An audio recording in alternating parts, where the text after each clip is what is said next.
గారు మరో ఉత్తరం చూద్దామండి. హైదరాబాద్ నుండి కిరణ్ కుమార్ పంపించారు. వంటగది పూజ గది కలిసి ఉండవచ్చునా అని అడుగుతున్నారు. నిజానికైతే వంటగది వేరుగా పూజ గది వేరుగా ఉండడమే సరైనటువంటి పద్ధతి. ఎందుకనంటే మనం పూజ కూర్చుని ఏదైనా మామూలుగా అభిషేకం చేస్తూ ఏదో చేస్తూ ఉన్నటువంటి సందర్భంలో పక్కన గృహిణి వంట చేస్తూ ఉన్న విధానం అలా చెవిలో పడుతూ ఉంటుంది.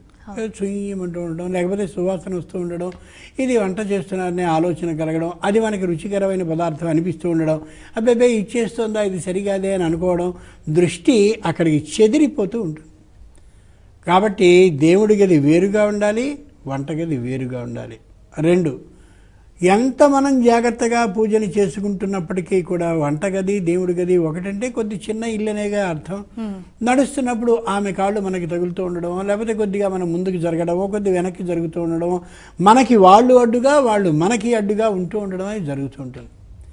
అయితే ఒక చిన్న విషయం ఏంటంటే మనందరివి మధ్యతరగతి సంసారాలు కాబట్టి ఇళ్ళు చిన్నవి కాబట్టి అక్కడే చేసుకునే విధానాన్ని ఏర్పాటు చేసుకున్నాం. కనీసం ఒక పని చేసుకోవచ్చు, వంట అయ్యేలోగా పూజ చేయడం కానీ, పూజ అయిన తర్వాత వంట ప్రారంభించడం కానీ, ఏదో ఒకటి చేసుకుని రెండూ ఏకకాలంలో చేసుకోకపోయేటట్టయితే మన ఇళ్లలో మనం సుఖంగా ఉండగలుగుతాం.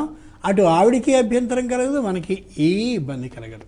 అంచేత రెండు ఏకకాలంలో చేసుకోకుండా జాగ్రత్త పడడం ఉన్నంత సౌకర్యంలో చక్కనైన సౌకర్యం, లేకపోతే ఇద్దరికీ అసౌకర్యమే. ఇది ఆలోచించుకోగలగాలి.